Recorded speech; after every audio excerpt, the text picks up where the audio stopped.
Hey guys, welcome back to my channel. Today we're going to be recreating an old favorite. This design was one of my best selling cups and I'm really excited to share it with you. I've done a shiplap and glitter tutorial on the channel before, but I think this is going to be a much more in-depth video that I think you're going to enjoy. Today, I'm going to be working with a 40-ounce Big Betty ColorShift tumbler that I got from the Tipsy Magnolia.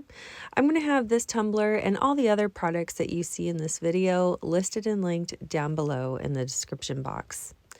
To prep our cup today, I'm just going to remove the handle with a Phillips head screwdriver, and then I'm going to be taping off the bottom of my tumbler today with some electrical tape. If you don't want to tape off the bottom of the tumbler, you can go ahead and skip this step. I'll also link some videos down below that you might find helpful that will go more into depth about prepping cups, taping off the bottoms and why, and some more helpful information. Once I have the bottom of my tumbler taped off, I'm using some 120 grit sandpaper just to lightly sand all the surfaces that we are going to be decorating on our tumbler today. Once I'm done lightly sanding, I'm going to clean off my tumbler with some rubbing alcohol and paper towel. And then I'm going to take it over to my paint booth to spray some spots of this burgundy spray paint. This is a flat spray paint, and this step was completely optional. I just wanted to add some additional color to the base paint for glitter. This is a ColorShift tumbler, so it's already beautifully colored and will accept the glitter really nicely, but I just wanted to add a little more depth. Again, totally optional. To adhere my glitter today, I'm going to be using my Flynn Sisters Fast Cure Epoxy, and I'm applying a very thin coat, probably less than 5 milliliters to the whole tumbler, paying close attention to those handle prongs. You'll notice that I have those taped off. I also still have the bottom taped off. And we want to have a very thin coat of epoxy, but very even with no streaks and lines. Once I have that nicely applied, I'm going to start sprinkling on my glitter using those burgundy spots that I had spray painted earlier as my guide. I'm starting with my chunkiest glitter first. In this case, we're using Flynn from Peachy Olive Glitters. I will have all the glitter colors that I'm using in this video listed and linked down below in the description box. Once I have that sprinkled on, not fully, just kind of like a light coat, I'm going to go in with this Zodiac, which is the finer cut of the same color we were using a minute ago. And this is just going to fill in some of those gaps and help to blend in the rose gold colors that we're going to be adding in later. Again, we're just going very lightly and we're not aiming for perfection here because this is going to end up really looking like a hodgepodge or calico, I guess, application of glitter. Next, I'm going to tap off all of that excess dark colored purple glitter and move into my lighter color, which is Blushing Bride, also from Peachy Olive Glitters. And we're just going to sprinkle that into all of the areas that aren't that kind of dark burgundy color. Once I have all of that sprinkled on, I'm going to use Wanderlust, which is kind of a finer cut, rose gold, corally, opal. I don't know how to explain it. It's just one of my most favorite mixes. I don't even know if it's still available. It's kind of an old glitter that I have. It's also from Peachy Olive Glitters. I will see if I can find it and also link that in the description box. But anyway, we're sprinkling that on just haphazardly. Again, we're not aiming for perfection. Really, this is just going to be a hodgepodge of glitter, but I do want things to look blended. I don't want them to look splotty or blotchy, I guess is the right word. All right, so once I've got everything kind of blended and I've got completely full coverage all around my cup, I'm going to remove my tape and I'm going to let this dry for at least a couple hours before we move on to the next step. Your dry times will vary based on the type and brand of epoxy that you're using. Once my glitter was fully dry, I'm ready to apply my first coat of epoxy. You'll notice that I did not seal my glitter. That's because I really don't need to. It's okay if I have some shifting because everything's kind of messy with this particular glitter application. I did tape off the handle prongs and the bottom of my tumbler with just some painter's tape really quick before we begin. And I am using at least 60 milliliters of epoxy. I know in the video you're just seeing 30. That's because I'm actually only filming the second coat. I forgot to film the first coat of epoxy. So anyway, but same kind of idea here. Okay. Once I've got my cup evenly coated, I'm going to hit it with my torch to pop any remaining bubbles. And then I'm actually going to remove my tape right away. Our handle prongs are going to be fine as long as we don't get any epoxy or glitter directly on the handle prongs themselves. If we do, it's okay. I'll show you later on in the video how we can fix that.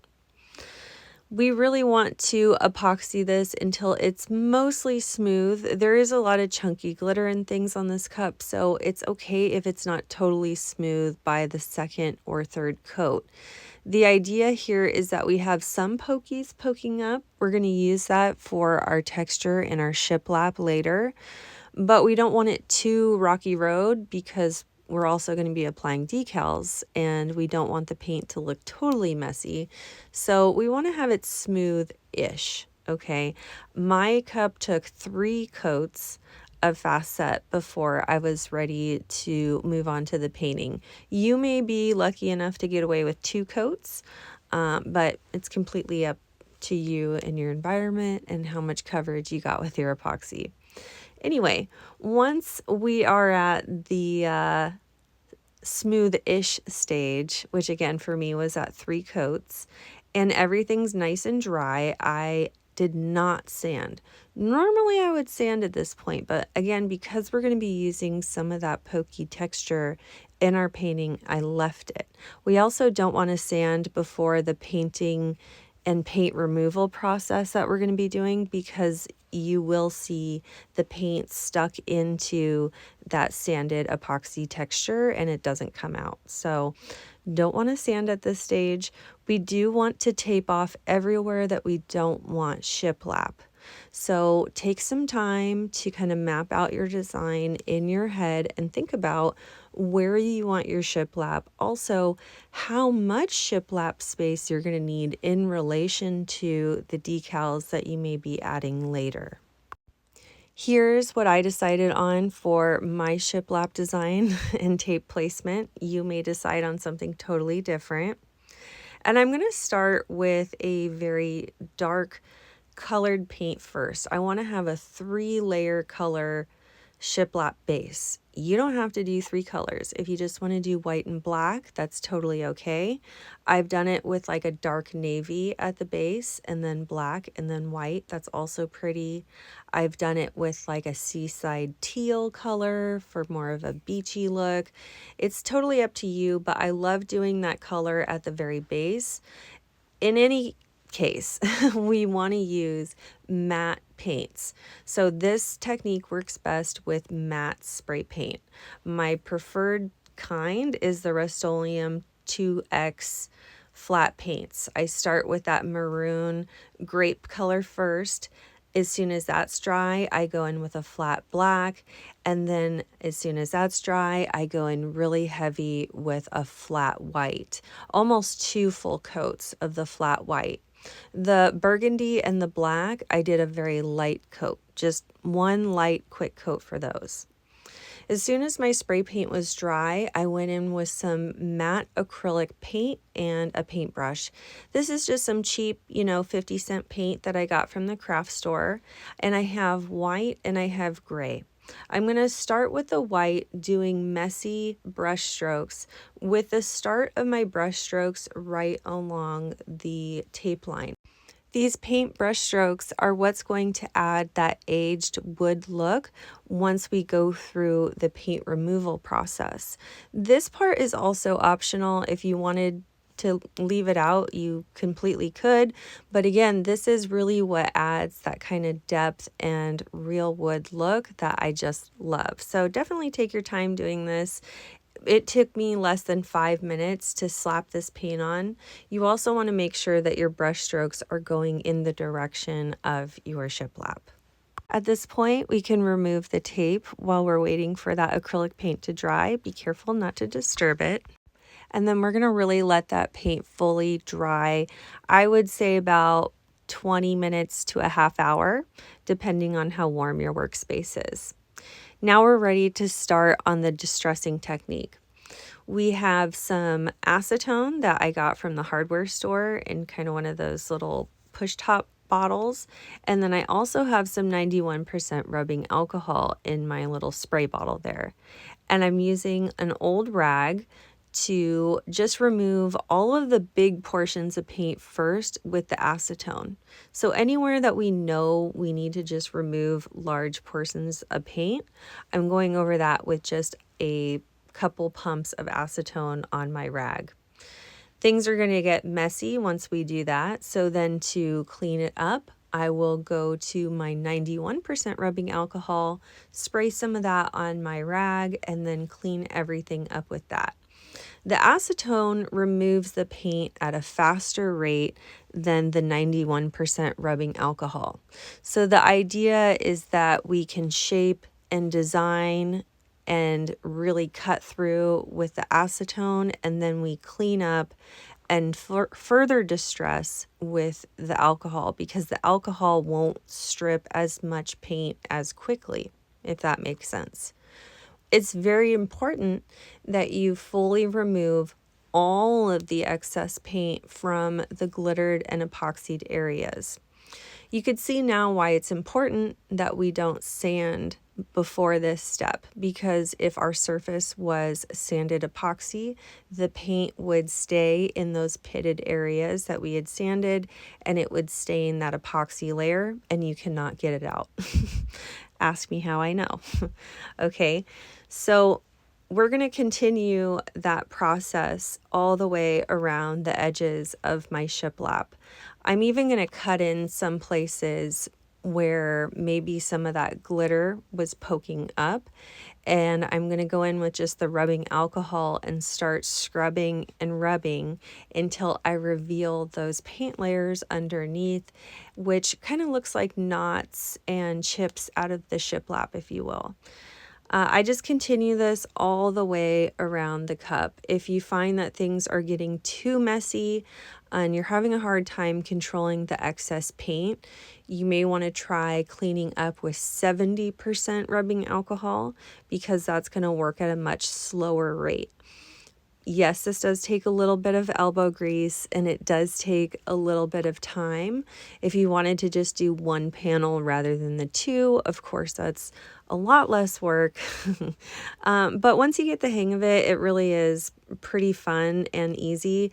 And I really like seeing how distressed and unique I can get those paint layers to look. Here's a close-up where you can really see those brush strokes coming through in the paint removal process. If you can see kind of the texture at the ends of where I'm removing the paint, here's what everything will look like at this stage after a good amount of scrubbing and rubbing. Absolutely love it. Next, I'm going to add in the lines for our shiplap. But first, I really want to go around and double check and make sure that I do not have any excess paint on the epoxy areas with the glitter. You really want to go through, because that will look really bad once you epoxy over it, and then you can't go back to fix it. So really take your time to make sure you remove any excess paint with a clean part of your rag and the rubbing alcohol. It's also important to note that every time you go in to clean up and remove some parts, that you move on to a clean part of the rag each time. Okay, so for a cup this size with that much paint, I ended up going through a whole rag. Next, we're going to make the lines for our shiplap.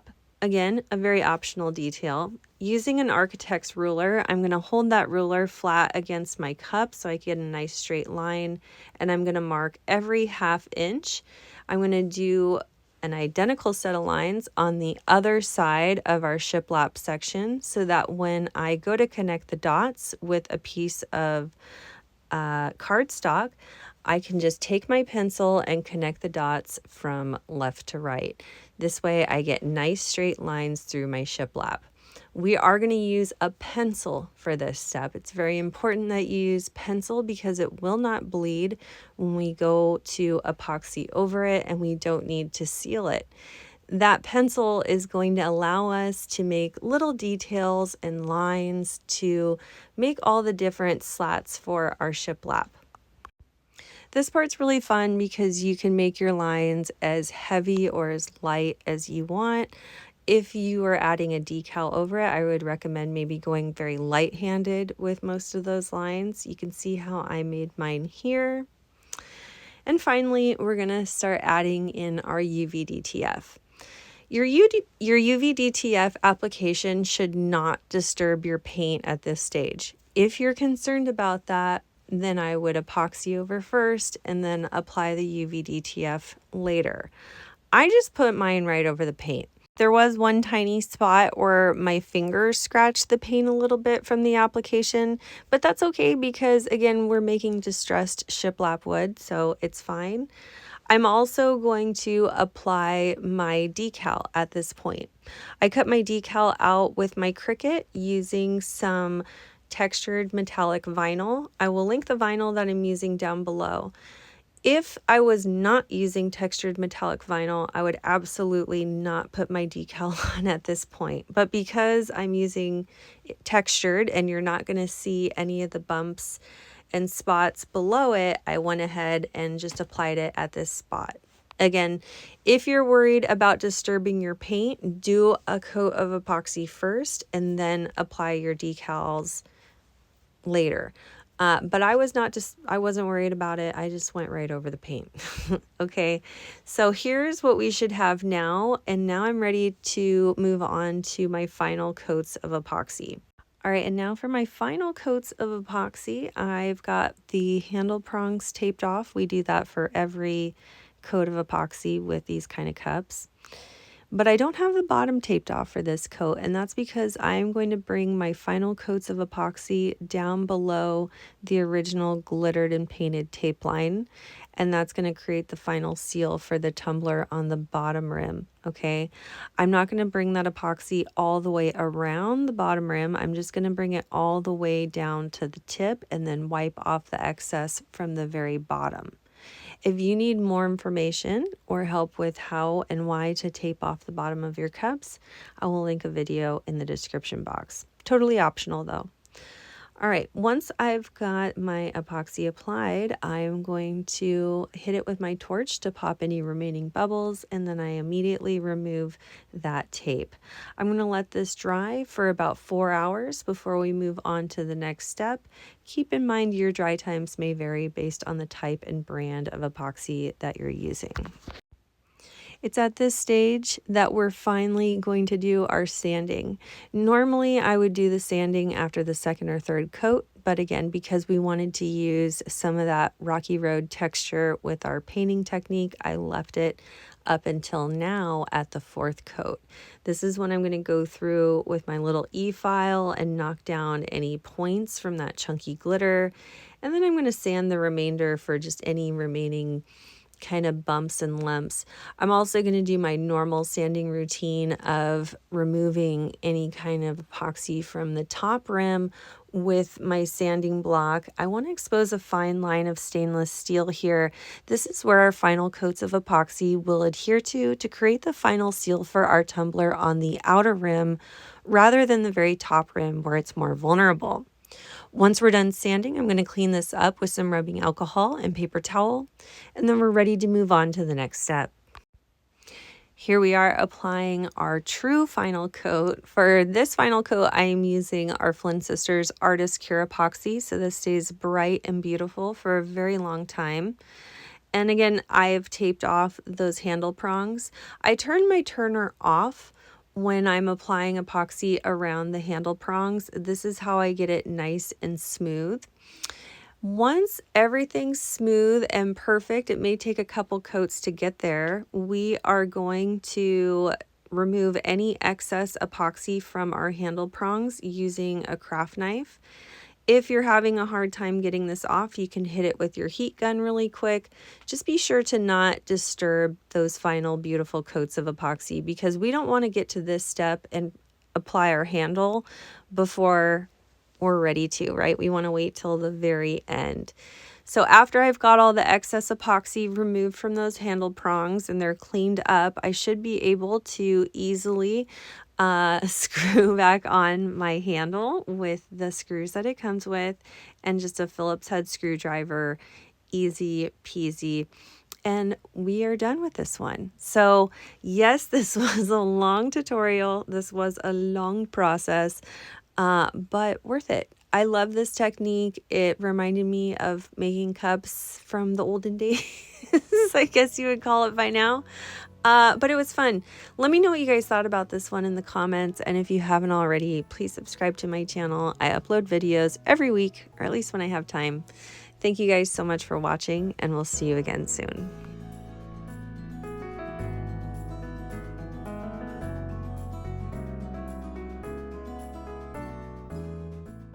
If you love that last video, you can check out the next one here, and be sure to follow us on Facebook, Instagram, and TikTok for more great content. You can shop our products at FlynnSistersSupplyShop.com and subscribe to our channel for new videos every week. Thanks so much for watching, and we'll see you again soon.